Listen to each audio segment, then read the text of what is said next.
dopodomani. Adesso. Tra un attimo. Domenica.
Generazione utile.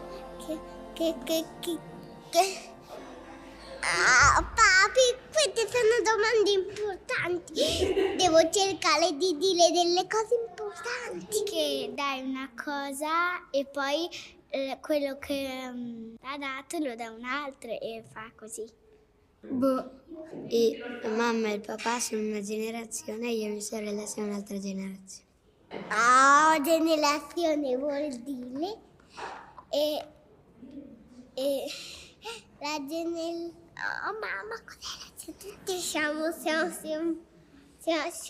uguali, che gira in tutte le parti del mondo.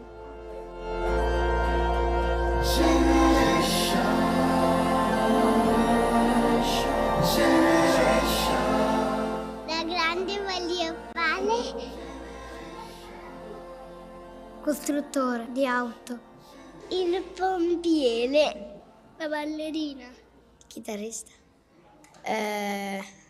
Andare nei vigneti. L'attrice. Telefonare. Babysitter. Da grande voglio cantare.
Cosa che viene domani, dopodomani, dopodomani.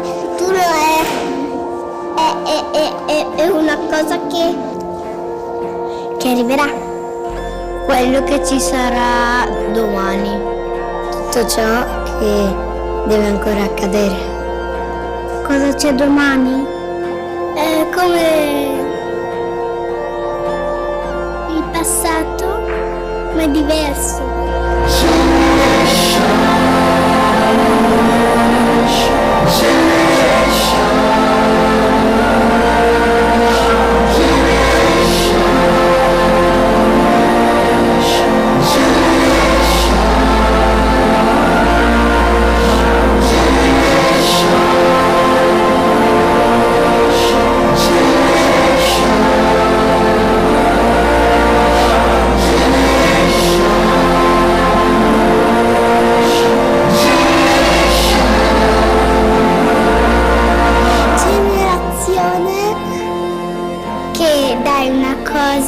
e poi quello che l'ha dato lo dà un altro e fa così. La mamma e il papà sono una generazione e io e mia sorella siamo un'altra generazione. Che tutti siamo uguali. Papi, queste sono domande importanti. Devo cercare di dire delle cose importanti.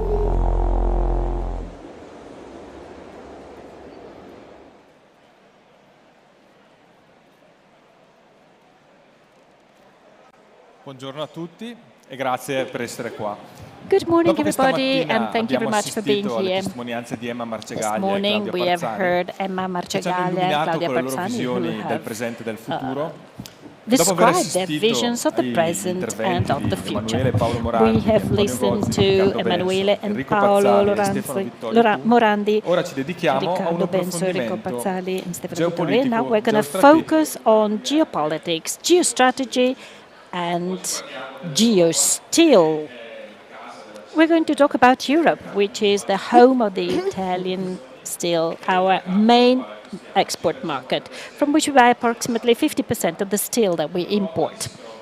Europe is confronted with significant challenges, strategic challenges, political ones, which are related, for instance, to the role of Europe in the conflict between Russia and the Ukraine, or Europe in a world that is becoming multipolar with the emergence of India, China, the Asian powers.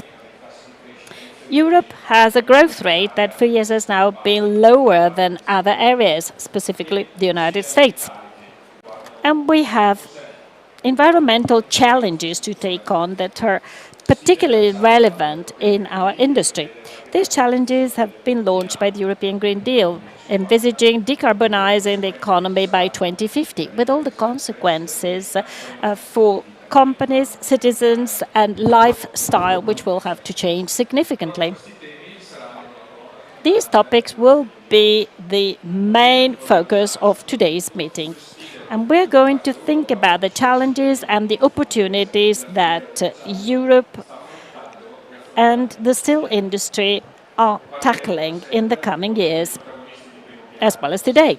So we will talk about this with the protagonists of the European steel industry. So after Paolo Morandi, who will give a short introduction, we will listen to the Vice President of Confindustria, Mrs. Barbara Beltrame, followed by 4 interviews with Augusto Kosulic, President and CEO of Fratelli Kosulic Group, Gian Pietro Benedetti, President of Danieli Group, Mario Caldonazzo, Vice President of Eurofer and CEO of Arvedi, and Fernando Spada, the President of Eurometal.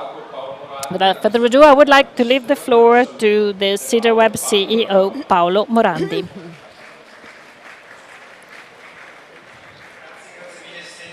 Thank you very much, Stefano, and good afternoon, everybody. Oh, I'm really emotional standing here in front of such personalities. Made in Steel is organized by CiderWeb, the steel community that provides in-depth analysis, news, information, thoughts about steel and our economy. Made in Steel is our international event. We already have a few figures about visitors. We have about 25% representation of foreign exhibitors. Visitors are more or less online with this, so we have beaten the records of previous editions. This is the 10th edition of Made in Steel. So we're celebrating an important birthday, and we're very glad to do that together with you. It is your birthday as well.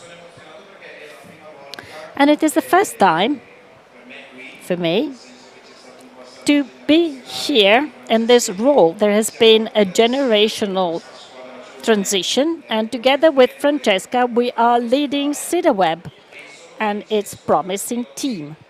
And I'm very glad to be here today to listen to ideas and thoughts about new markets, the new markets of steel, this friendly material, which is our friend in the future, a friend for our generations, and you've seen our children in the video. So I like to think that Made in Steel and Cedar were up two physical and virtual venues where we can talk about markets, internationalization, as well as other themes. For instance, at the arena, an event will be dedicated to our young people.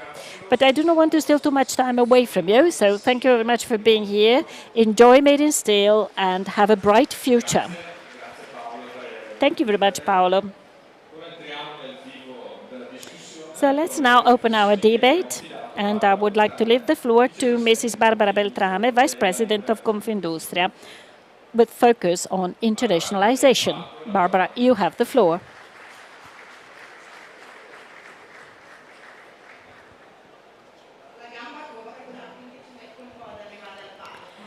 All right, I've made it to the stage. Good afternoon, everybody, and thank you very much for inviting me here. I would like to thank the organizers for giving me this opportunity, the opportunity to give my contribution to the event. And as Paolo was telling us before, for 10 years, I have been here, and I'm very glad to celebrate with you. Well, let me start from a fact. The steel industry is crucial for Italy. Why? Because we're ranking third in terms of our contribution to the GDP. We are the protagonists of the economic growth of Italy and of Europe. You cannot speak of steel and Europe without analyzing global competition. And if I were to summarize what I think, I would say that the present economic situation provides our industry with risks and opportunities. Therefore, we can actually have reduced competitiveness, or we can relaunch. It is up to us, but only up to us, because of course we need some support from Europe. So you know very well the data the European Steel Association describe a worrisome picture. In the last 10 years, Europe has become one of the most important steel importers worldwide.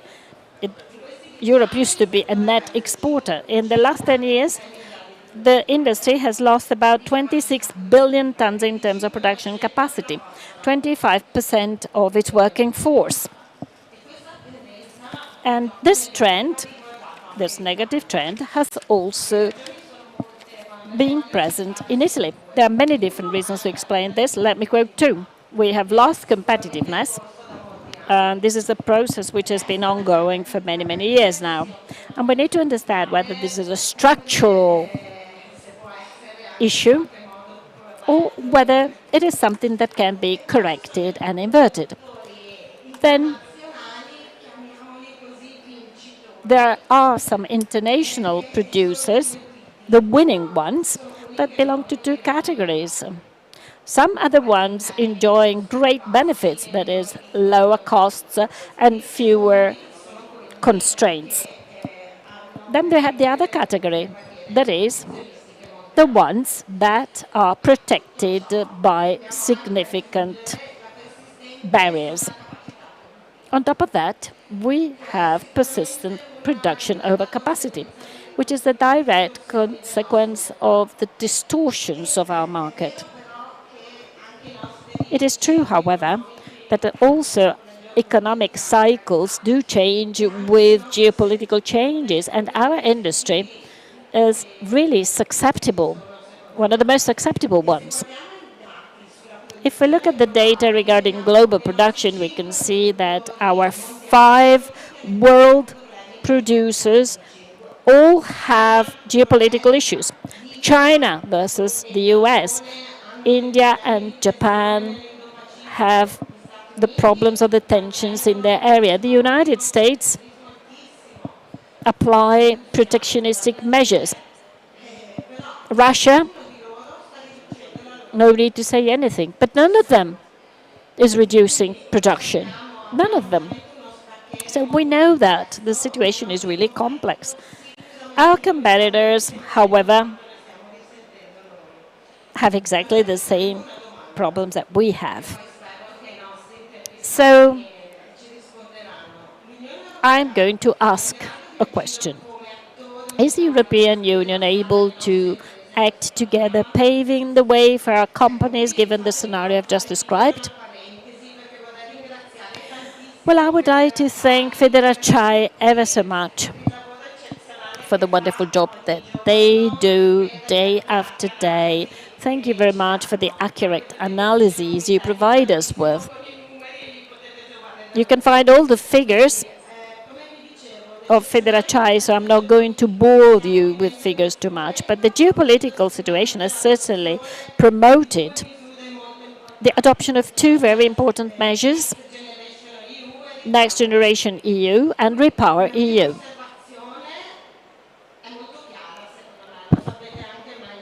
You know this better than I do. You cannot do without steel in this phase of ecological transition.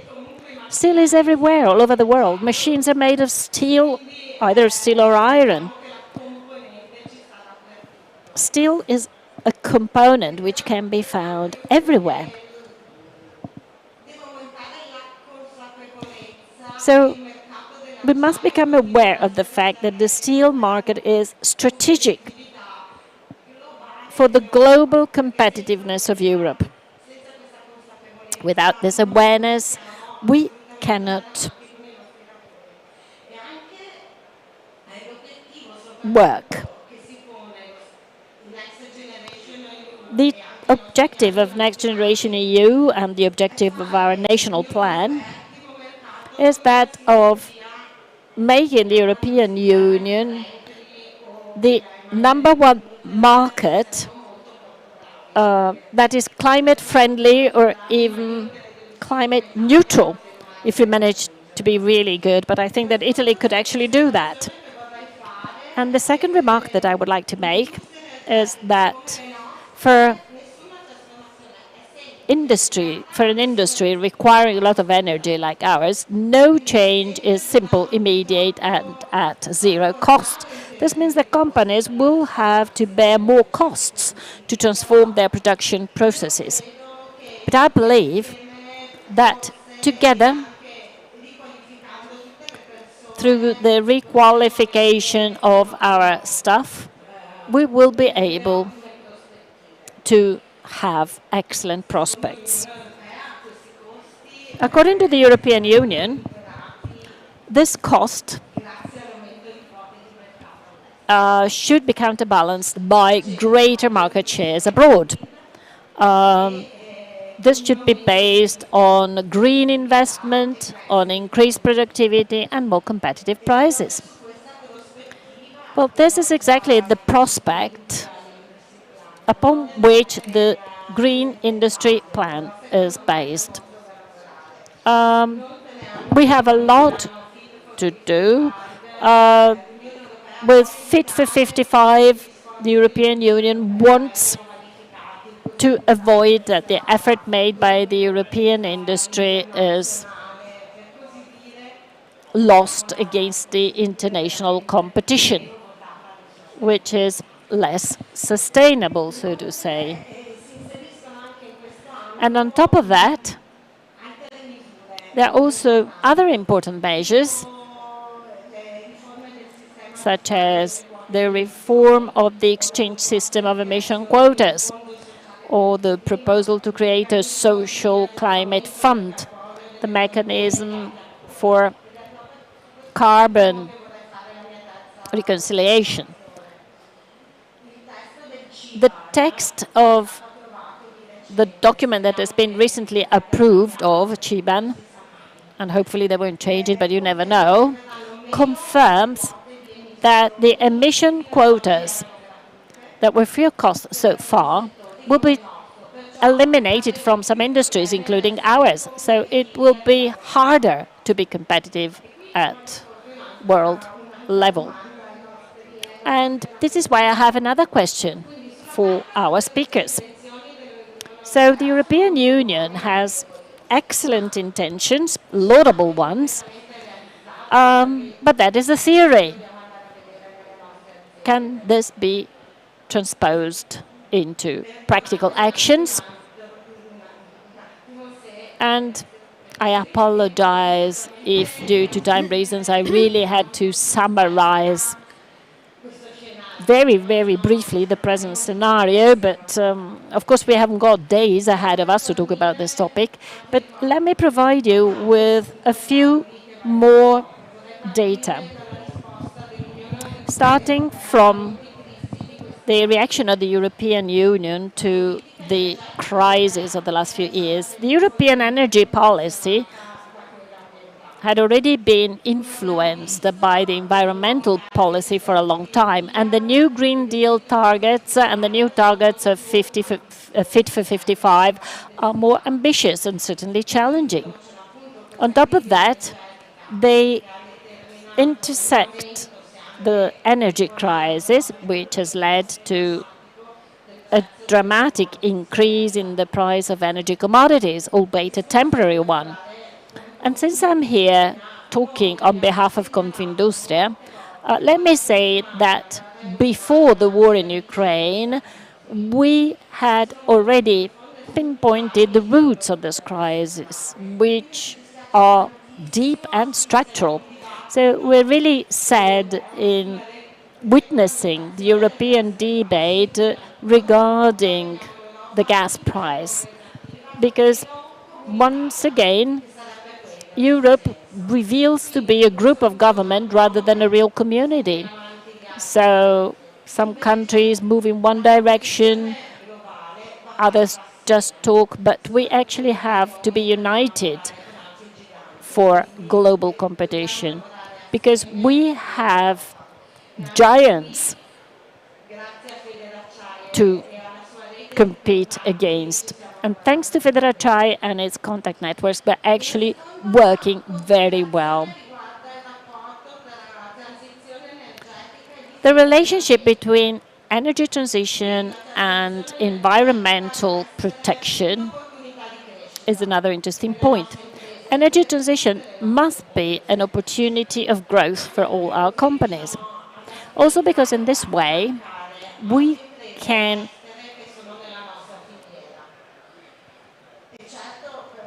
deal and partner with other foreign companies that are part of our value chain. Of course, you need environmental sustainability, but this transition must also be economically sustainable, because as we said before, this transition has a cost for companies. This is why we really appreciate the commitment of the European institutions for a more sustainable world economy, provided that the interest of the industry and its competitiveness are taken into due consideration in Brussels.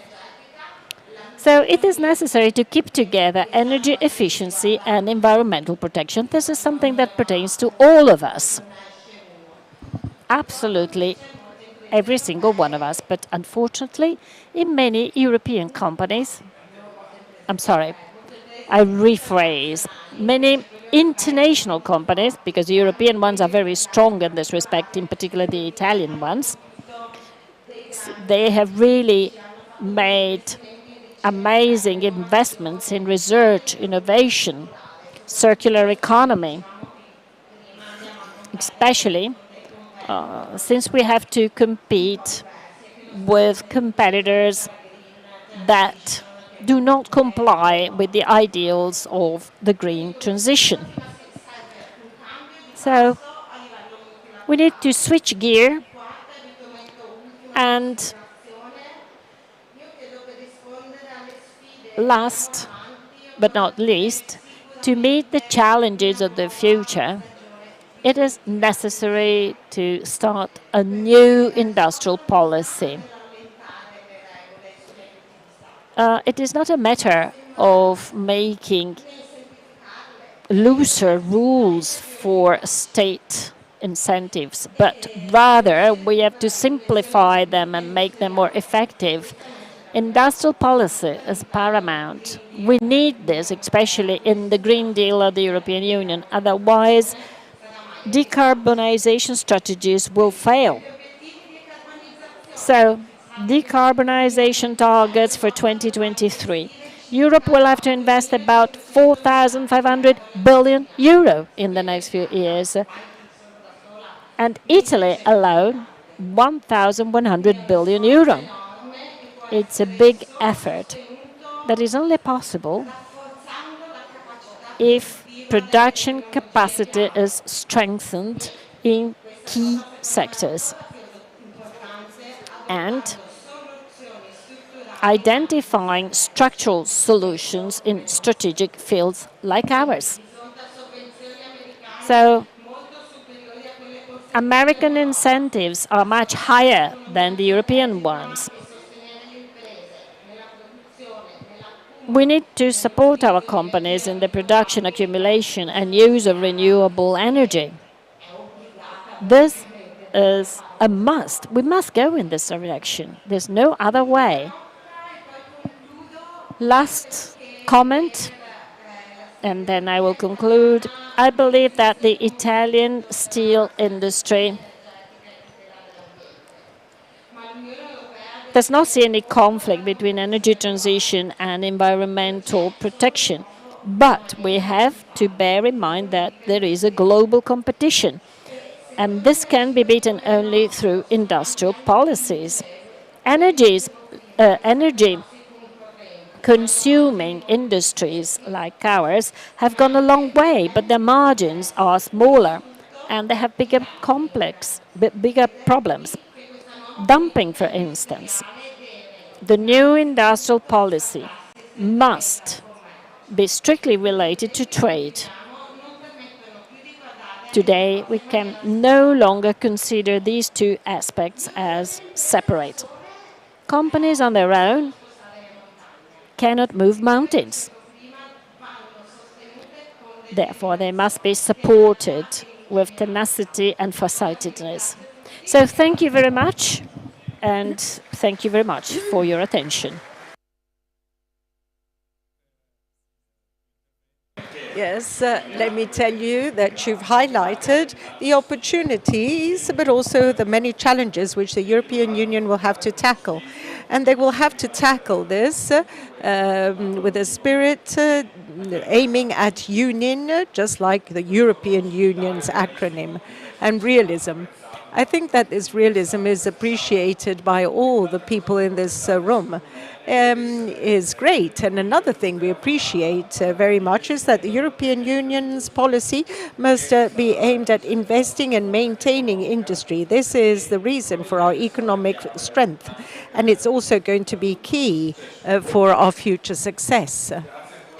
Thank you again, Barbara. Let us now turn to the second part of this conference, that is the face-to-face interviews. We have 4 great professionals, representatives of 4 companies in different levels of the supply chain, as a plant and a steel producer with companies active in the processing and retailing, a distributor, and a group active in logistics with a strong steel presence.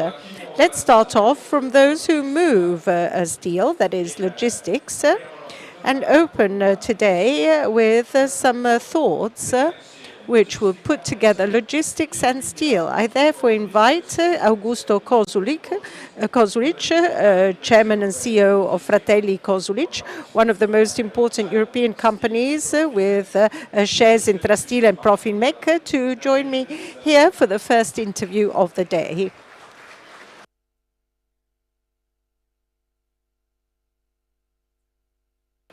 Thank you. So we saw in the introduction that the steel industry will find itself in front of epochal changes, but not just the steel industry, because zero emissions concern the entire economy, and above all, also logistics and transport, which are often indicated as the greatest emitters of CO2. How will things change for you, experts in logistics, the world from now onwards? And what will you do in tackling with companies located outside of the European Union where the laws are less stringent? Good afternoon, everyone. I'd like to thank the Bonaldi family for this great event, Morandi for the great event, which represents an exhibition which at a world level is amongst the most important. So this is a great opportunity for all of us in the steel industry, but also in the logistics field to meet, to exchange communication and create synergies. And this is one of the most important things in today's business. So thank you so much for having created this wonderful event.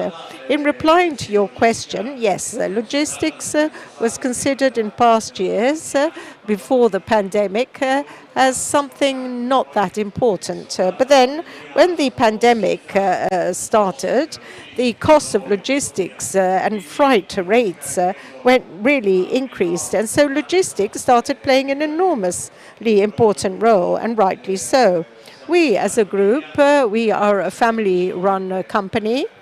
We are devoted to shipping and have been for 165 years. I'm the 5th generation of this company, and we have our registered office in Trieste, but we have branches all over the world.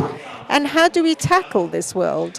Well, we try to work as a company in a highly innovative way.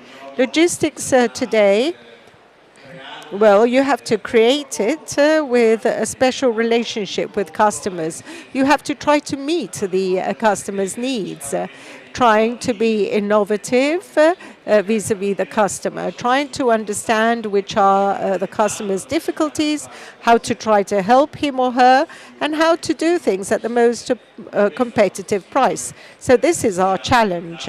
We, both in Italy and internationally, we have 27 offices around the world, and we do a lot of logistics, and the European market is one of our most important business units. A very important aspect of logistics is linked to steel, because steel moves very great volumes, even on long distances. So the relationship between steel and logistics has historically been very close. How do you believe this will evolve in the future as we are heading towards a regionalization of the world? And on the other hand, we have the sum of the two green revolutions, both for steel and for logistics. Well, the steel industry and logistics together have had a terrible shock with the Ukraine war. I am the last arrived company in the world of steel. We entered this during the pandemic. We've always remained astonished by the fact that all the steel industries confided in the Ukraine. Most of the imports of raw materials came from Ukraine. And this was a problem. We must always have a B plan, and this was not foreseen. So at that point, everyone started getting busy. I saw all these steel companies actually accomplishing miracles. They managed to find resources in other countries, some in China, some in India, Brazil, Korea, and so on.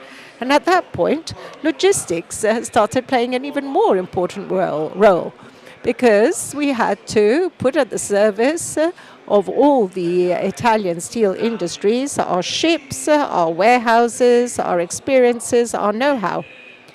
And so our lesson for the future is that of trying to have different suppliers to avoid another disaster happening, just like with what happened with Cairo. I am the first to say this. Our group has a very important partnership with Metinvest, and so we hope that Metinvest will return amongst us as a supplier. We hope that Ukraine will manage Ukraine and everyone together manages to bring this damn war to an end. And we know that there will certainly be a revolution in terms of lots of activities which will be resumed. There'll be an economic boom. I'm optimistic by nature. And so I don't believe in the birds of ill omen who say that this year there'll be a terrible recession. I think that for the moment, things are not like in 2021 and 22 period we have to forget about because these were terrible years. But this year, again, things are going well, perhaps not with the speed of past years, but we're there. We're all trying to work properly. It's going to be a difficult year, but I think we'll make it this year too. Remaining on the topic of logistics and trying to look to the future, well, in your opinion, what means or what solutions will be successful in the future, speaking of transport, and which instead will see a drop? Well, the energy revolution will play an important role. Much is being said. I'm speaking of the maritime part, the ships. Ships are great polluting objects. We, as the Fratelli Kosulic group, have really embraced energy investments. We've ordered 2 gas LNG ships in China, which will be delivered at the end of the year, in order to refuel many of the ships. Many of them are dual fuel nowadays, so they can be supplied both with the older fuels, but also with gas. And so we are ready to meet this challenge. Our ships, and we hope to be able to order others, will be ready to supply gas to other ships. What's the major problem? Well, we who want to follow this new season, which is more green, less CO2 and so on, we have major difficulties in understanding where to invest our money. Much is being said about ammonia, methanol, hydrogen in the most recent analysis. But for the moment, I don't know much about these things, but I have clearly in mind 2 concepts. One, let us go and check what availability there will be in the future of methanol, ammonia and hydrogen. That's point number 1. And then secondly, at what price? Because I continue saying in-house, so we're all very attentive. We put plastic on the one hand, organic waste on the other. We're very diligent in green, but unfortunately in my world, the ship transport world, well, ship owners carry out calculations which are incorrect. They have to supply a ship, they need 1,000 tons of fuel or whatever. What does the old fuel cost? What does methanol cost? And at that point, they decide. And if it is green methanol, because remember that the current methanol is more polluting than fuel, if green methanol costs more than fuel, then exaggeratedly so, everyone will go back to doing fuel, the old fuel. And so there's a whole plethora of conferences, people speaking, trying to say what their opinion is. I personally am available to invest, as we've always done, and we want to grow. But we are entrepreneurs of sea transport, need certainties on where we are heading. What must we do? So we want to fill we don't want ship bankruptcies to interrupt the supply chain. Well, fuel will go to companies, to industries, to houses. What space will be left for us with ships? Probably the last place. There's this fact too. And let us not forget that ships are very polluting in the harbors, in the ports. They produce a lot of CO2. From a strategic point of view, always speaking of logistics, in the light of what is happening, in the future, what will be the role of Europe in international logistics? The role of Europe is very important. It's very important because it must guarantee correct competition, first and foremost to all industries, and must help to ease this energy transition, creating new corridors which can avoid the use of CO2, create new situations, create new advantages for those who operate in a green way. That's the role of Europe, which has always been this way and will continue. The role of Europe is very important, but only if it gives a clear long-term vision. Yes, that's a prerequisite to invest, exactly. So we spoke in length of one of the 2 areas, business areas of your family, that is logistics. And there's another relatively new one, the steel industry. Through Trasteel, you have a share in the steel industry, and so you process semi-finished products. What did you find in the first months of this year, and what do you expect will happen in the next few years for the market? Now, we entered the steel industry in the middle of the pandemic, and my family told me I was crazy to enter into this business. They were saying, "Oh, Augusto, what are you going to do? Come on, let's remain in our shipping. We have history. We have 175 years experience. Why must we enter the steel industry?" But I was great friends, and I had a lot of respect for Gianfranco Imperato, the CEO of Trasteel, whom some of you know, and I trusted him. And he convinced me, and I must say that it was the right move. Excuse me, we were also very lucky. But in life, sometimes you do need a stroke of good luck. We had 2 wonderful years, and above all, with Gianfranco, we shared future projects. Trasteel now is certainly a small entity compared to the colossus I see in this room, but we, small scale, have this rolling mill in San Giorgio di Nogaro, Profingec, for furniture, and we try to do as much as business as possible. I have to thank Giuseppe Malina, the other partner of Trasteel, who helped us in this development. So when I enter the plant, well, I remember Gianpietro Benedetti recently at a conference in Udine, at a secondary school. He was trying to convince young people to come and work in steelworks, and he was saying steel mills are no longer like in the past. It's not an ugly place, it's a beautiful place. Well, I can tell you that when I enter a steel mill, I feel like a child. I'm fascinated by the smoke, by the flames, by the pipes, indeed the sheet coming out of the mill. It's an incredible environment. I'm an enthusiast. I'm the last comer, but I'm enthusiastic, and so I can imagine you who've been working for years. I thank you for the beautiful things you've done for Italy. But allow me to say, for me, this is a new world, and I'm the last comer, but it's a wonderful world. Let me ask a last question, always on the steel part of your business.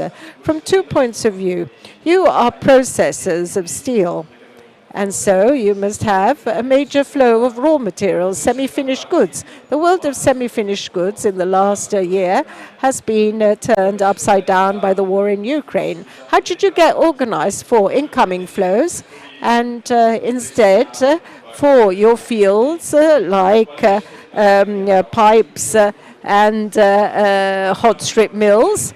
Well, imports, I repeat, I'm not an expert in the field. My team equipped itself very well. They started importing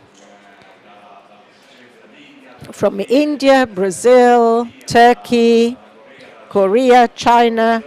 And so imports were certainly done beautifully.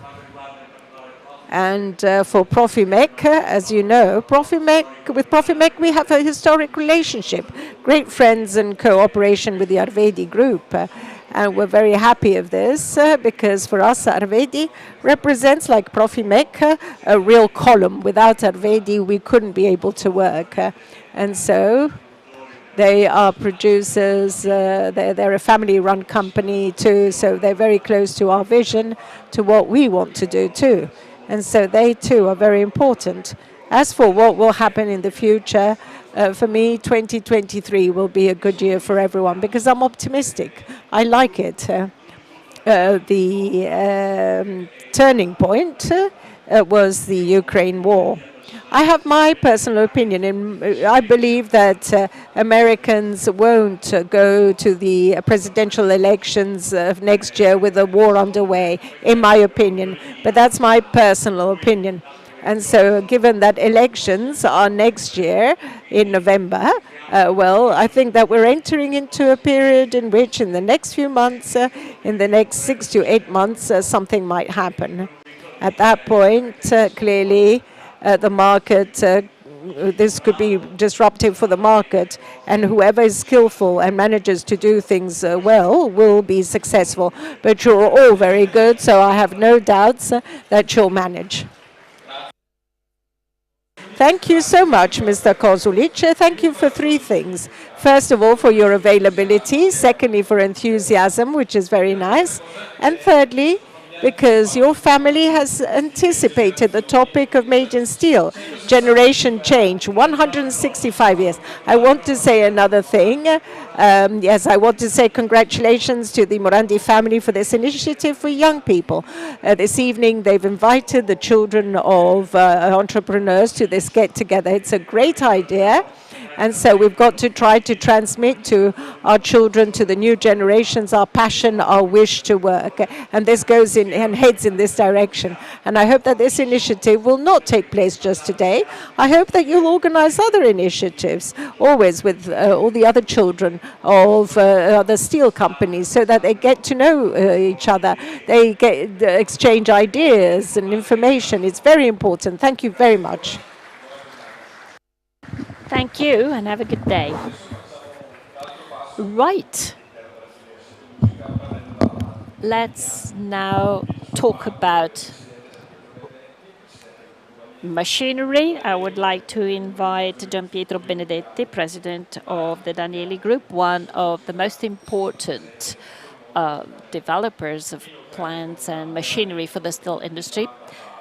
Present all over the world with a significant production footprint given their interest in BDS.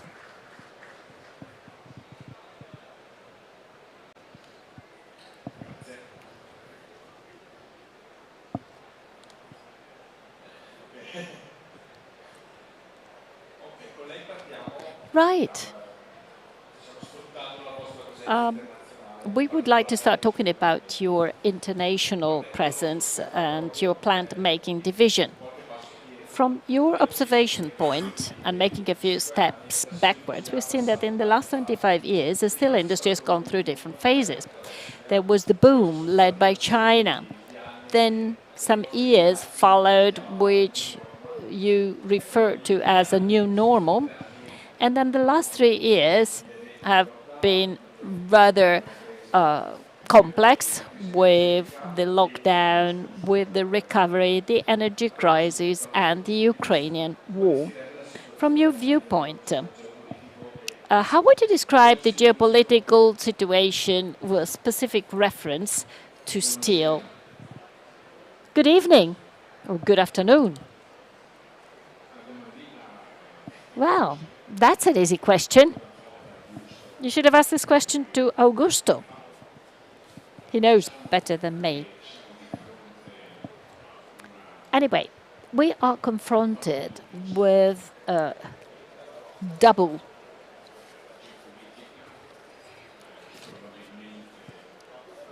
situation. Geopolitics have already transformed the energy scenario and will transform the scenario of many other products. From a global market, we have moved to a market of macro regions, which could actually be an advantage also for the European steel mills.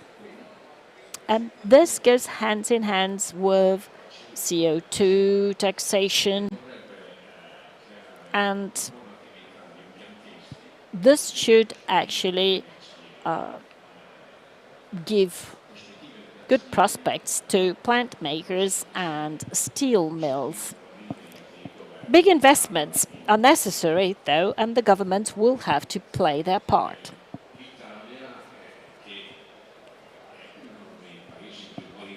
Italy is one of the greenest countries in steel production because we use EAFs.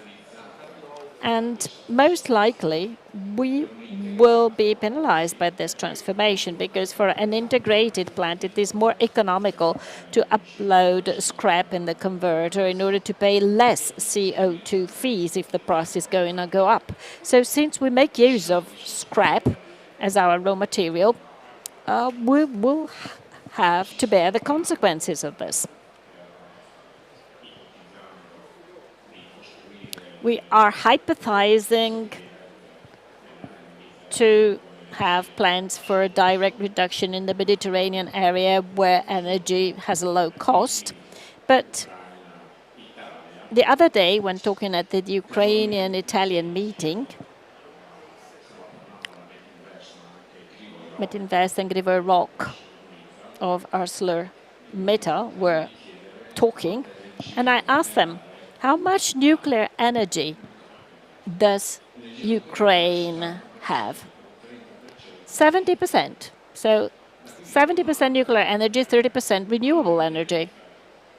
They got iron mines, they got nuclear energy, therefore they can produce hydrogen at a reasonable cost thanks to the nuclear energy.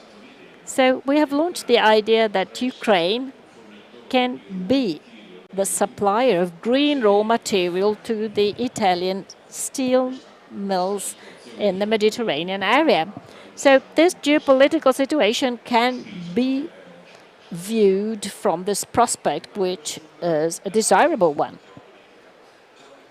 Thank you. So we have the general impression that the Chinese thrust is giving way and that new players are emerging. What do you think about this? What about these new Asian players? Asian players. Well, after the geopolitical scenario that we have just described, we believe that the Asian players will move further away, thanks God. And the role of India is particularly interesting after 20, 30 years of growth, or better said, of growing ideas, is now actually growing, following in the footsteps of China at the beginning of the 90s and 2000s. So I believe that India will become a very important player, even though I do not know how to phrase this. I mean, we are investing, we are planning significant investments in Europe because of the CO2 problem, whereas in India, they still are using blast furnaces and building new ones. So, of course, this will affect imports. Well, another country that deserves our attention is Russia, I believe. Historically, Russia has been an exporter of raw materials and low-cost semi-finished products, specifically towards the European Union and the United States. Today, these connections have changed or have been severed. So, how do you see Russia in the future? And from a production viewpoint, do you believe that a ban on exporting technology to Russia can have an impact on the Russian production of steel? Well, we have to realize that Russia is outside the geopolitical blocks. We do not know whether this blockage is a tight one in every single sector or not. As a matter of fact, there are exports of steel from Russia via Turkey towards North Africa and other countries. I don't believe Russia has got its own technology, its own steel mills. I believe that they will maintain their 100 million tons of steel production without any further development. So Russia will be outside the Western Bloc, and we will lead two separate lives, even though their export will probably continue. And other items, more strategic ones, will be characterized by more constraints. Thank you very much. So after talking about Asia and Russia, let's now focus on Europe. The European steel production in 2000 was approximately 20% of the world production. Now it is about 7%. And in the coming years, we will have to come to terms with the transformation you mentioned before. In your opinion, which is the role of the European Union in the steel sector worldwide in the coming years? That's quite a demanding question. This is my personal viewpoint. Europe today does not seem to be very dynamic. Let me give you an example. In the United States, a transformation is ongoing, which is a dramatic one as far as steel production is concerned. Continuous casting plants with immediate rolling. Well, these CO2 producing plants are disappearing. We have sold the biggest number of new plants to the US. So we have sold, for instance, in 2 years, about 10 of our plants. We didn't sell one of them in Europe. The first one will probably be bought by Beltrame in Romania, which is also located amongst solar panels, and Quam will be used for smelting. This is a digital fusion, and it will be possible to use solar energy. It will be the #1 example of green steel in Europe. So what I meant to say is that Europe is slow, too complicated, and I mean, I hope nobody's going to throw tomatoes at me, but I believe that Europe is pretty decadent regarding initiatives and investments. In your opinion, can Europe maintain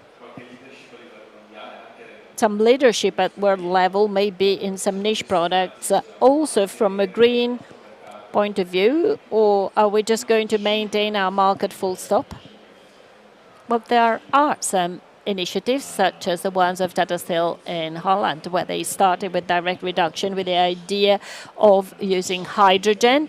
Salzgitter in Linger is another example. ArcelorMittal is planning the conversion from blast furnace to direct reduction, DRI, or scrap, and I'm back to the topic of scrap. The same is true for voestalpine in Austria. They are actually planning this green turn, this green change. But, I mean, Tata Steel, we're talking about 4 or 5 billion euro. We're talking about the need for government support. And if there is no support, there will be no green change. However, let me stress this once again. This will partially take place, therefore scrap for the Italian steel mills will become an issue. I was talking about this with Gozzi and other people working in this field. It is really urgent to identify resources in terms of alternative raw materials. And which could be these alternative raw materials? Well, I like the Ukrainian way, because that would really be a green solution, because if they use hydrogen, there's 0 CO2 emissions. Other alternatives are North Africa. Maybe somebody in Italy will do that. But of course, we have to understand more about the cost of gas. But the first priority for raw materials is a place where there is low-cost energy and raw material. This means Algeria, North Africa, maybe Libya. After the government visited after our government's visit, we will see if there will be any repercussions. And we got gas in Cyprus, but the cost would be higher than $5 per million of BTU, which is at the threshold of feasibility. So I believe that in 1 year, and then, of course, there's Invitalia in Taranto, but in the next year, we will have to define a strategy to find alternative raw materials for the Italian steel mills. Another interesting aspect regards steel plants. Where are we in our pathway towards zero emission? Do we need to include other energy steps? Well, in terms of plants,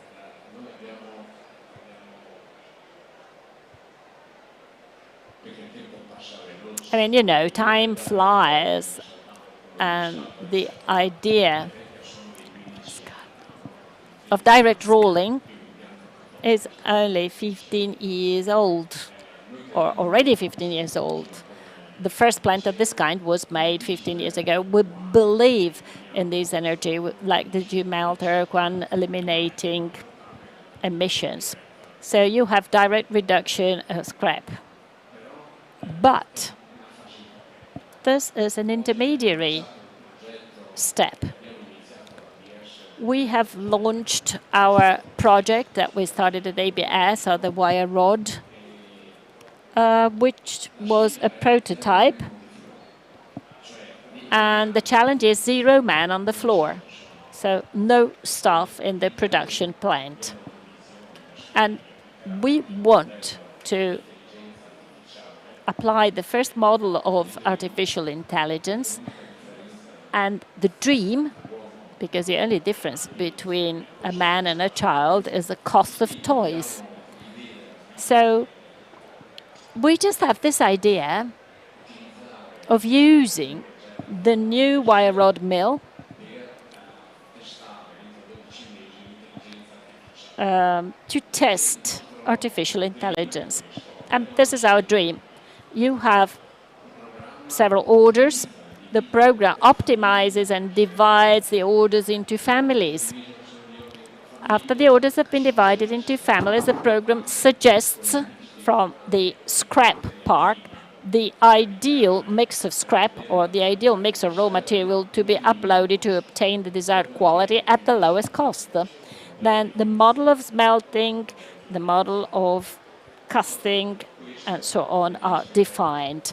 After doing all this, the program will tell you, look, to carry out this order, this is how the plant should work. You say, fine, you press a button and things happen. 0 man on the floor. That's a beautiful dream. Right. This answer of yours is actually doing away with my next question. I mean, the group Danieli claims we are one step forward. And next to these plants, I mean, how can you be truthful to your promise in the coming years? Well, what I've told you is already pretty demanding, isn't it? So it is our motto to say that we want to be front runners. We want to be front runner together. And as I was saying before, when I was talking with Dr. Beltrame, I mean, I told her, you remind me of your grandfather. I mean, I remember Giancarlo Beltrame. I was a child, and we decided to have a continuous hot strip mill. And with the support of his technical director, Mr. Fagionato, actually, he trusted us, and he did it.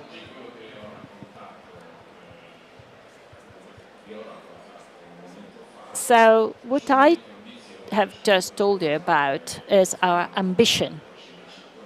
We will have to work for the next 5 years, and we must become more digital. So green steel, yes, but maybe we should add digital steel. And I believe that this is the future. I mean, you were talking about young people, and young people have ideas about steel mills. Today's steel mills are totally different from the steel mills of 30 years ago, but they will be even more fascinating if they will be perfected by mathematics, physics, computers, zero man on the floor, external planning,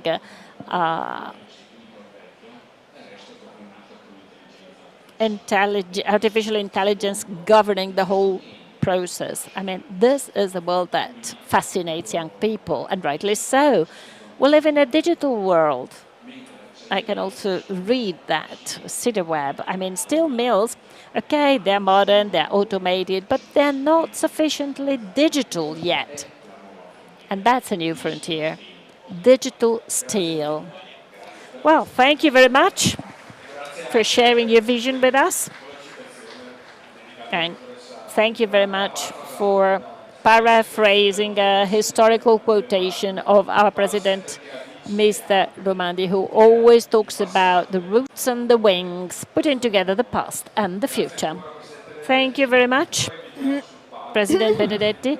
I would like now to invite the Vice President of Eurofer, Mario Caldonazzo, also CEO of the Arvedi Group, one of the most important European groups for the production of steel, with a high presence in Italy, especially following the historical M&A operation that took place last year. Thank you very much for being here.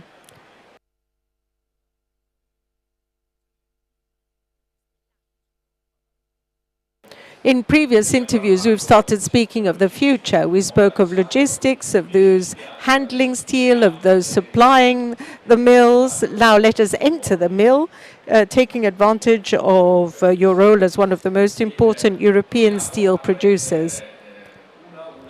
Let us take you look at the different challenges which European steel mills will have to tackle, one after the other.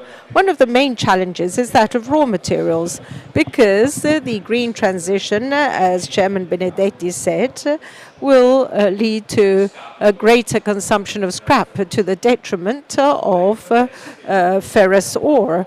How do you believe the European Union will have to move to allow European steel mills to tackle this process with relative calm?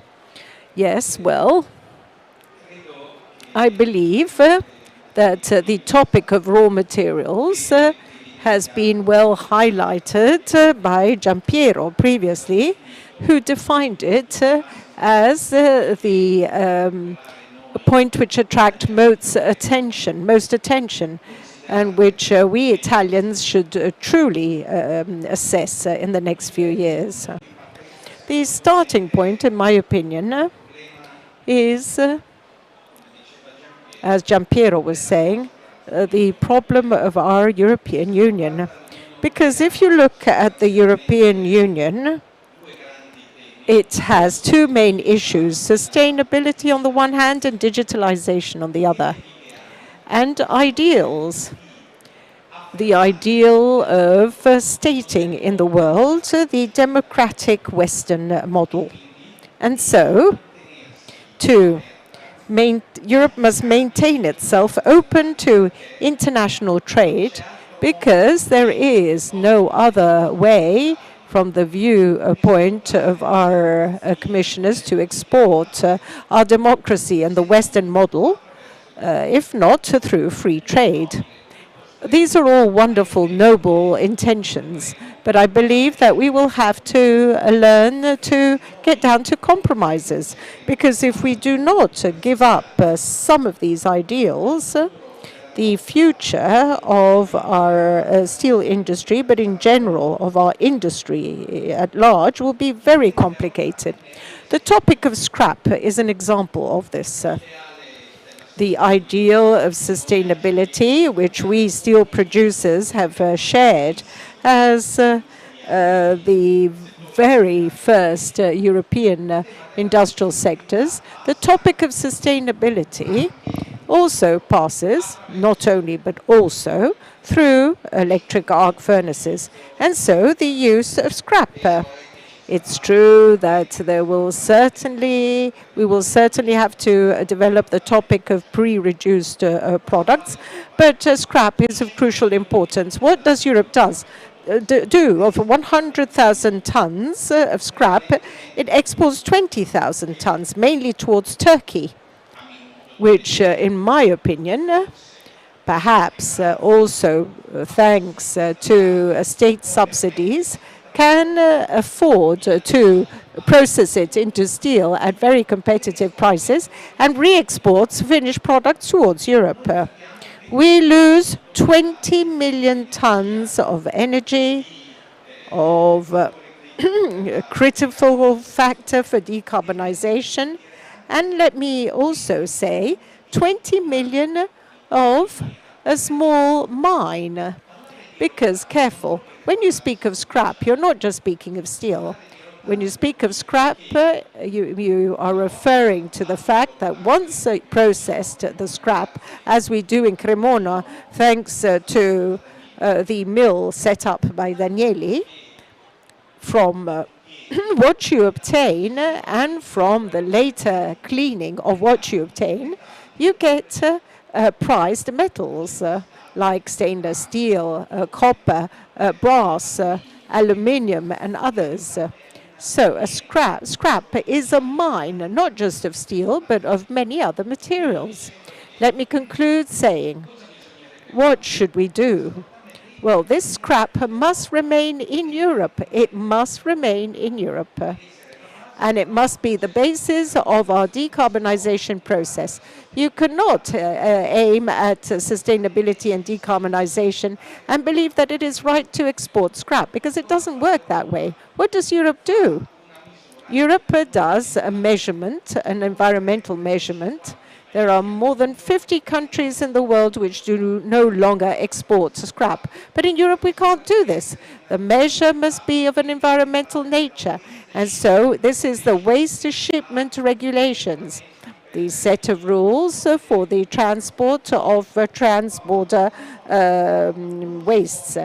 It creates a rule. It cannot be applied to OECD countries like Turkey, and the rule only refers to the definition of scrap as a waste. So, if you change the cards on the table a little, it becomes end of waste, and it will continue to exit Europe. It doesn't work this way. We have to be much more precise and much more determined. What do we propose? Let us instead try to say that scrap be defined as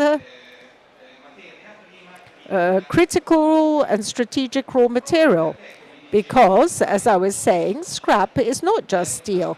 In the scrap, in clean scrap, as we do in the majority of Italian steel mills, clean scrap gives you other materials, which are those models which are the subject of the list of critical materials. So, I conclude saying it is right to have ideals, sustainability, digitalization, that's all very well. But we must reach necessarily some compromise. We have to give in somewhere. And speaking of raw materials, we have to think that scrap must remain in Europe. Also at the cost of having some violations with the WTO. And I think we are the only ones worried about this. Yes, that's indeed the case. Let us remain on the topic of scrap. But let's tackle it from another point of view. I believe that an important aspect looking to the future concerns the quality of products. there's a tendency by your customers and your end users to ask for products of higher quality, more complex, with composite materials and with a higher quality content. These products ask for raw materials of high quality and usually virgin raw materials. How can you match the need for these quality products with the need for the use of scrap? Well, you can match this in line with what Chairman Benedetti said previously.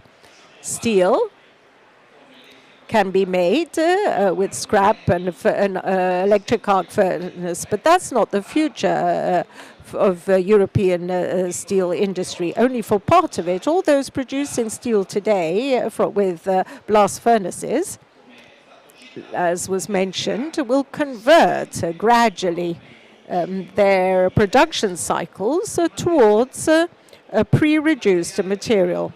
Pre-reduced material is a mineral ore, and as such is a virgin raw material. And steel is a clean steel, suitable for the same needs for which we use steel from an integral cycle. So that is the future of the European steel industry. In part, scrap and electric arc furnace, and in part, the load of virgin pre-reduced materials. Careful, however, we are still in the realm of ideals, because from saying to doing things, it takes quite a stretch. And so we have to think of compromises. We were speaking of the role of states, but in Europe, states cannot intervene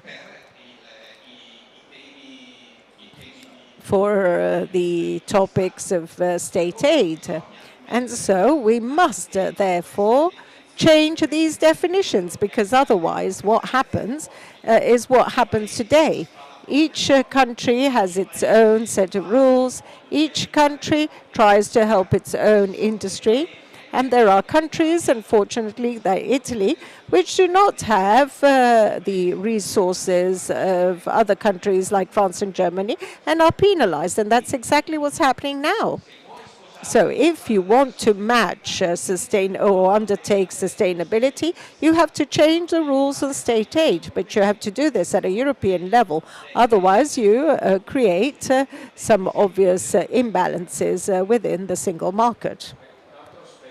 Another aspect linked to what you were saying, that is investments, and Chairman Benedetti was saying this before, to convert from a blast furnace to zero emissions requires major investments. In your opinion, even if Italy starts off from a different situation, do you believe that there's a size of companies below which it's going to be difficult to reconvert to zero emissions? And if yes, is there the possibility, in your opinion, to reach alliances in terms of decarbonization between companies? Medium-sized enterprises, which are in any case large ones, medium-sized in the sense compared to large European producers, that is Italian companies, which are substantially the companies with the lower environmental impact and with a lower carbon footprint. So these companies based on scrap and electric arc furnace must find a solution. At this point, what you say is right. To tackle an investment by oneself in a pre-reduction plant is probably too difficult. And so the example, we have Tonino Gozzi, our chairman. The example which Tonino gave was that of creating a consortia between Italian steel producers. And let us explore all over the world the possibility of setting up pre-reduction mills together. And so we set up our consortium. The consortium is assessing the geographical areas. Giampiero mentioned Ukraine or North Africa. We've already organized missions in these countries, and then obviously there will be an investment. This is the SAPE consortium, which is an example of cooperation between Italian companies. The rest, as we were saying, requires far more important investments, but which large European steel operators can afford, but can afford only to a certain extent, because they too will have to have access to funds. And let us not forget a fundamental aspect, that of energy. Any process which today leads to sustainability, both hydrogen or others, requires enormous quantities of energy, and all from renewable sources. Here too, how can you tackle the challenge of sustainability without a common energy policy? Energy is the object delegated to member states. And here too, there are enormous differences and imbalances for the single market. So once again, the topic of energy must also be included in the common policy of the Commission. And with Tonino Gozzi, we have started dealing with this since the time when Tajani was the Commissioner, and we presented a document included in the Steel Action Plan where this was said already at that time. It was said that we needed to have a single energy price at a European level. Continuing to speak of Europe and speaking of competitiveness, apart from the fact that the situation could improve if there was a more pragmatic, more single approach, as Mrs. Beltrame said. Looking at the European supply chain, Chairman Benedetti was not that optimistic until the very end. How do you think our future is going to be? I believe that Europe has the motivation, a real belief in sustainability. Europe has the money to do this, and it has the technology, thanks to major companies, because the great plants are European after all. And so we have the possibility of doing this, of reaching this result.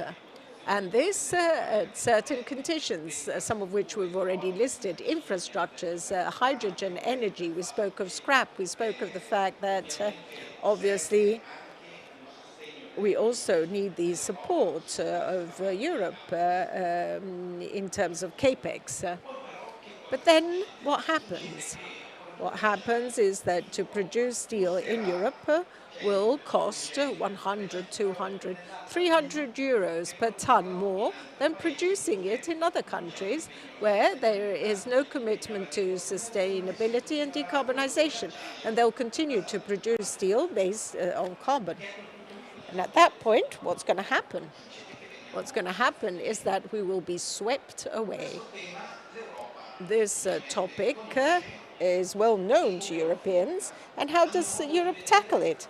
In my opinion, we are tackling it in a way which is totally unsatisfactory. If we look at the tools available, the safeguarding, which has nothing to do with environmental aspects, ends in 2024. The safeguard.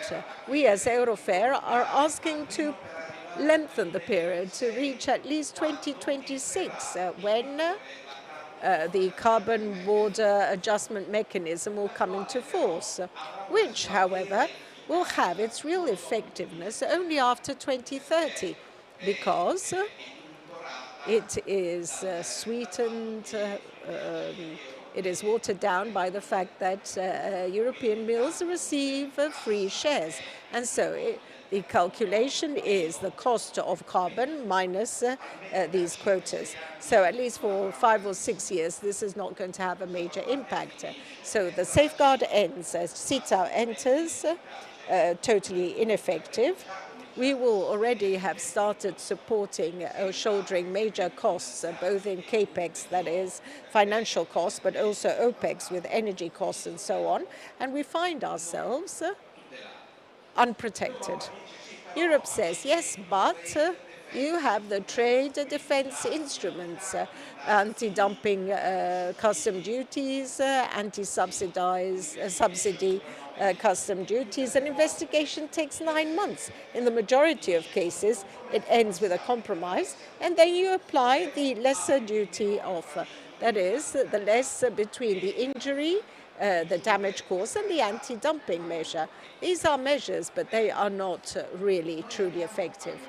In my opinion, we have one major, single, extraordinary opportunity.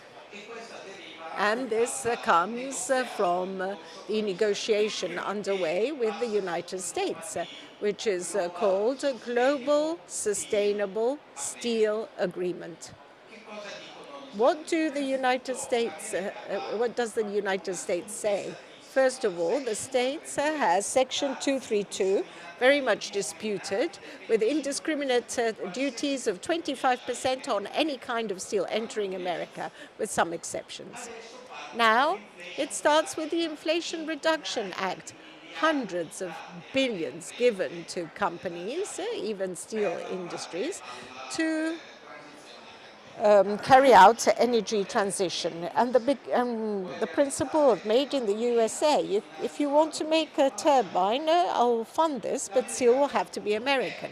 America, in this case, is an unfair competitor for Europe, that's for sure. What does Europe do? Retaliation on whiskey, on toys? In this moment, it wouldn't be the wisest thing to do.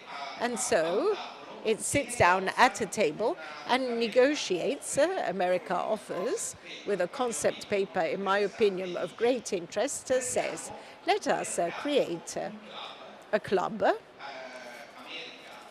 America and Europe, which shares two essential values: the market economy and the struggle against the non-market excessive capacity, the excess of capacity created with state aid, like China, and the principle of sustainability. So decarbonization, and so a commitment to produce steel, drastically reducing the carbon footprint. In this market, free trade. This is a great opportunity for us Europeans, because we would take off 25% of custom duties. But the USA ask for duties to be paid at the borders of this shared market. So negotiations are ongoing, and I do not know how they will end up. So this is a big opportunity, the big opportunity that we have to create a larger market that can be defended. So one might object, well, this is a regionalization. Okay, but it is necessary because nobody in the world shares these principles of sustainability. So it is a choice.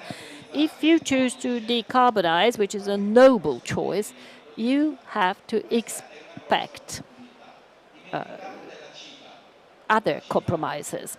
I forgot to mention CBAM. CBAM will be able to defend us from import, but we're not going to export, not even 100 grams, because when you have these costs of steel production, okay, they might defend you, but you lose all your exports. So to answer your question, we have the technology, we have got the finances, we got the culture, we got the motivation, but we need to update the system and to allow all companies to commit themselves and to be successful, rather than collapsing on the principles of an excessive free trade, which would not be fair and equal. We need a level play field. We need to play with the same rules. Thank you. That was a general question. Now a more specific question. To conclude, in this new market, which will be the role of the Arvedi Group, also in the light of your most recent acquisitions? Well, the Arvedi Group is part of the Italian steel industry, which is an excellence. President Gozzi always says this, and is going to say that at the General Assembly tomorrow. We are proud of being a world excellence. In the Italian steel industry, the Arvedi Group is the only producer of flat profiles in the electric arc furnace in Europe. We're going to launch RF0, which is a flat steel product that has been obtained with zero net emissions of carbon dioxide. So net zero, meaning that our carbon footprint is very, very small, and it is compensated for on a voluntary basis. That's scope 1. Scope 2, everything is done with renewable energy, and this allows us to be certified. This is what we count on. Sustainability is not a threat, it is a huge opportunity if you manage it in the right way. We believe in this opportunity, and today we're going to propose, and I would like to thank CIDRBET and Made in Steel for giving us this extraordinary opportunity to do this with our community, with our friends, suppliers. We're going to present this. We will have to do the same with stainless steel. At the end of January 2022, we arrived in Terni. We're working hard there to transfer the very same technology to stainless steel, where the situation is a little bit more complex. But we have not decarbonized at zero cost. We spent 500 million euro to do that. And in 1 year, we closed a hot area, transforming it into a carbon neutral venue. And we are strongly involved and determined to go in this direction. This is our target of sustainability, and we're going to turn it into a great market opportunity. Thank you very much. Thank you, Mr. Caldorazzo, for sharing your opinions and for your pragmatic approach. As Mrs. Beltrame stressed at the beginning, we need to bring our visions into reality, because this is the way to make things possible.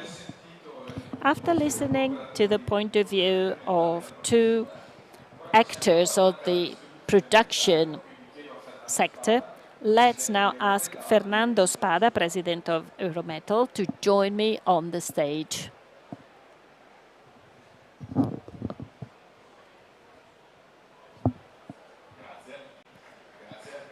Thank you very much.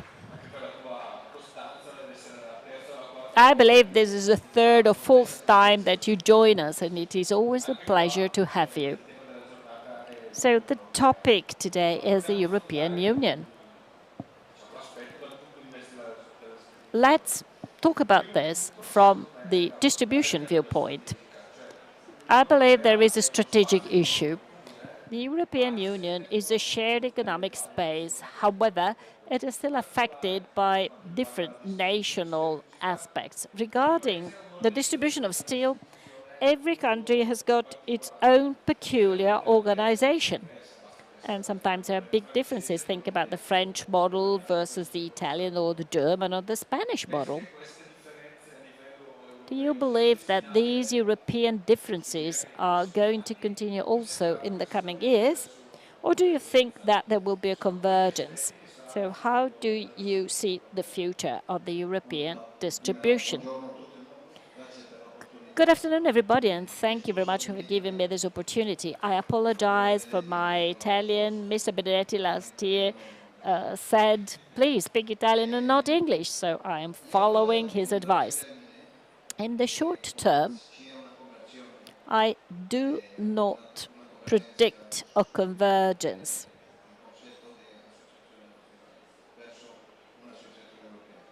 Of national association towards a European association, because markets are different. The local production of long products is very significant in Italy. Conversely, flat products are imported in a very dynamic way. You're the most dynamic flat product import market. So the mechanism working in Italy cannot be found in Germany or in Northern European countries. So market dynamics are reflected in local associations. A French association is very chauvinistic. They focus exclusively on the French interests, on the interests of their members. And for Eurometal, it is really difficult to share data, obtain data from the French association. Conversely, the Italian association has gone through significant internal problems. They had, I mean, it is necessary to be aware that we are not defending the interests of one nation. Maybe we can find a more balanced situation in Spain and Portugal, where there is a very strong competition amongst all the players, but at the same time, there is a united vision of the world outside. And we can see this in the different meetings that we organize. And the success that we can see in Spain and Portugal derives from the fact that all the members want to express their opinion, even though there is a very aggressive competition. Then there are areas in Europe, in the north, for instance, where there are no associations at all. So, and it is our task to allow everybody to participate in this conversation.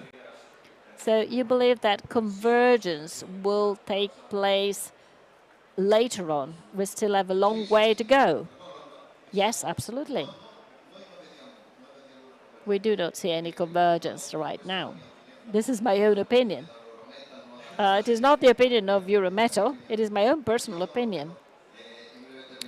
I don't think that in the short term we will achieve a convergence. There's another point regarding distribution and the markets. In the last 3 years, 2 elements have come back that seemed to be less important. These are price volatility and oscillations in demand. This was particularly clear at the beginning of last year when the war broke out in Ukraine. This can be both positive and expensive. So do you believe that there are tools, also digital tools, to manage these oscillations, these ups and downs? Or do you believe that the market in the future will be characterized by this by these oscillations? Well, we have heard about macro regions, and maybe we should actually focus on this.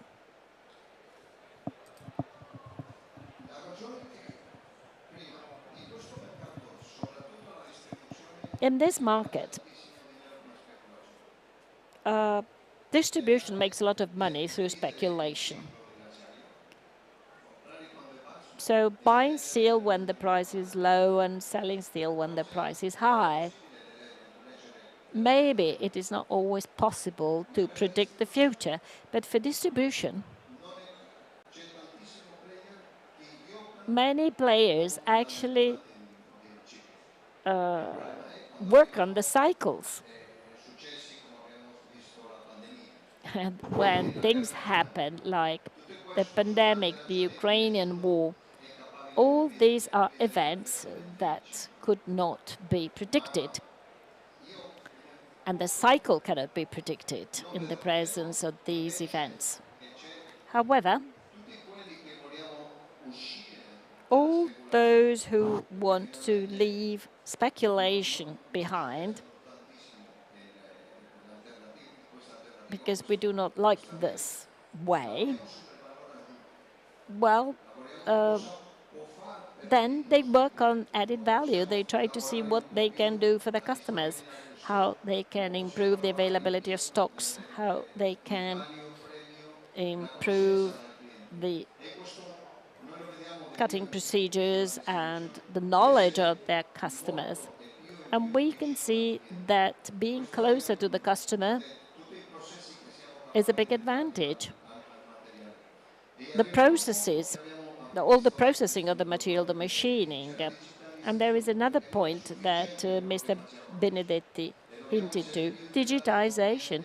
We need to be more integrated with our customers with the use of information technology.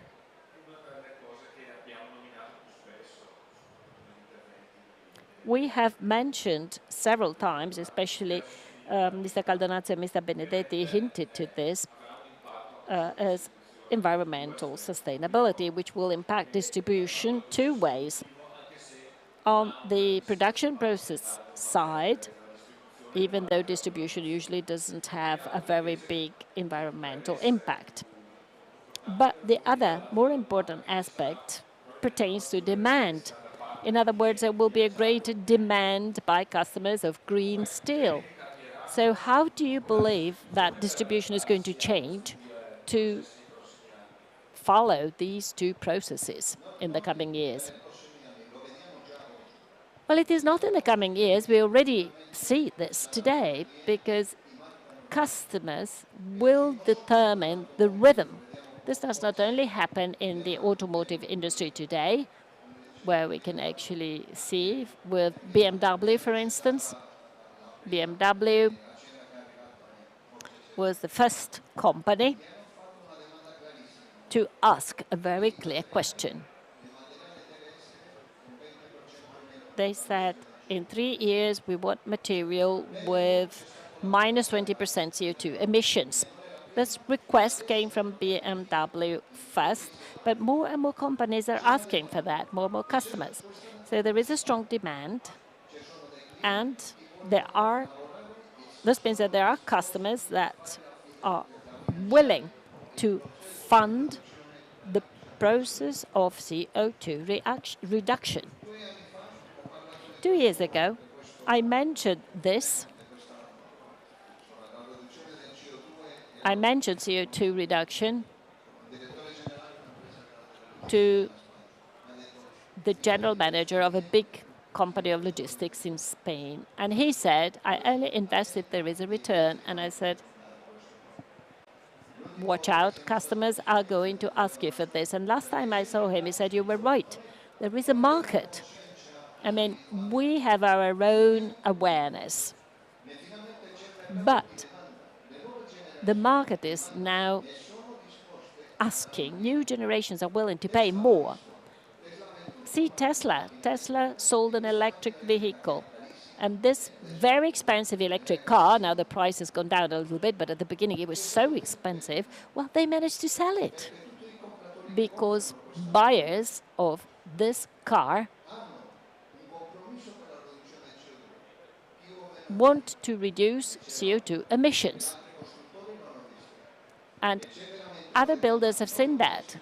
And there is a demand for that, and distribution must be ready.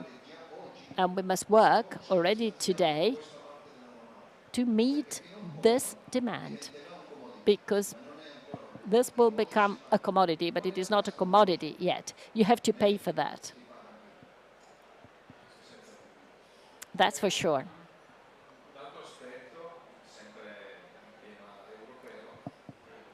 Another interesting point regarding Europe is the one that we explored with Mr. Caldonazzo, that is about the tools that the European Union has provided us with. For instance, ETS quotas, and in the future, TPAM, Repower EU, Next Generation EU. What do you think about this? Which is your judgment of these tools? Can they be improved? Are they fine? Well,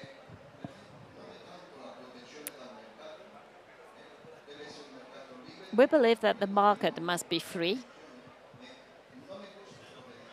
but this is not the case today. The European steel mills, especially the ones using the blast furnace, have to pay for CO2 emissions. At the same time, material is imported where no CO2 is paid for. Okay, there are quotas. We've seen this in the last quarter. And the material actually arrived in Europe. And you might have the impression that scrap already includes CO2 emissions. Yeah, but not electric energy because of our system to calculate the price of electricity. The CO2 tax has an incidence on the cost of electricity. Last time I was here, we mentioned CO2 emission taxes or fees. The market, we said, must be ready to pay for CO2 emissions. We've seen this regarding the blast furnace steel. A few months later, we saw the tax on the electricity consumption of electric arc furnaces. And so it's a combination of CO2 emissions and gas prices.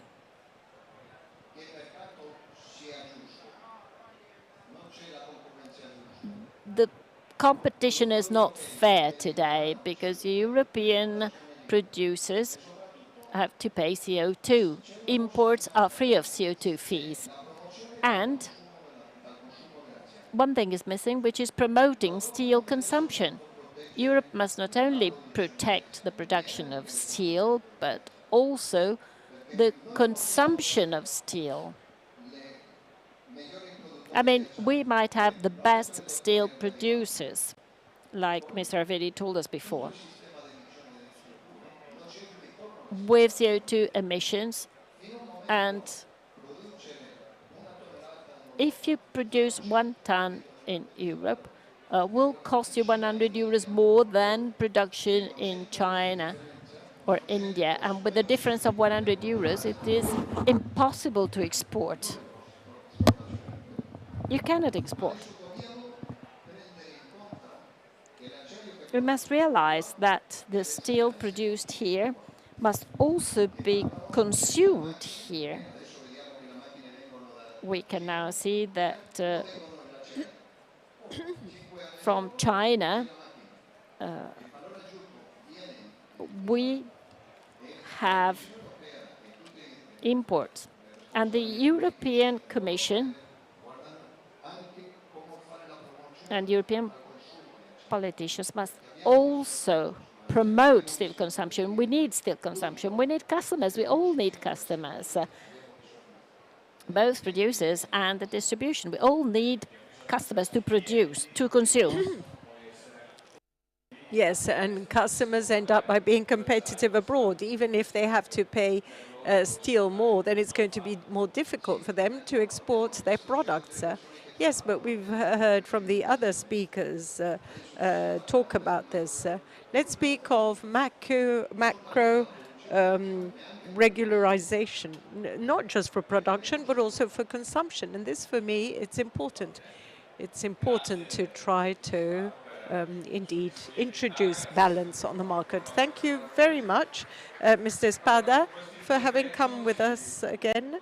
So with this, we conclude the interviews. Thank you to all those who've remained until the end. Let me remind you that Made in Steel will continue with its events foreseen here in the conference room at 5 p.m. Mr. Caldonazzo announced that there will be a presentation by the Arvedi Group.